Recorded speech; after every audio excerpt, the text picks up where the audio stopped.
ಏನು ಶಕೇನಪ್ಪ ಅಪ್ಪ ಒಳ್ಳೆ ಟೈಮ್ ಸೈಡ್ ಸಿಕ್ತ ನನಗೆ. ಸ್ವಲ್ಪ ಹೊತ್ತು ಕೂತ್ಕೊಳ್ಳೋಣ.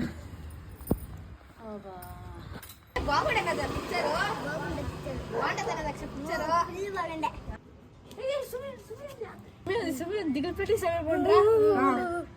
ఇక్కడ దాక్కంటారు మీరు అయినా పండు పండు పండు పండు పండు అక్కడే అక్కడ ఉన్నాను దిగకపోతే చేస్తా. ಅಯ್ಯೋ ಒಂದು ಭಯ ತೋರಿಸ್ತಾ ಇದ್ದಾನೆ ಇದು ನೋಡಿ. ಇವನು ಒಂದು ಭಯ ಬಿದ್ದಿಲ್ಲ ನೀನು. ಇವನು ಒಂದು ನಾನು ಬರೀ ತಣ್ಣಗೆ ಕುತ್ಕೊಳಕ್ ಬಂದೆ. ಇವನೊಂದು ಹೋಗು ಹೊರಗಡೆ.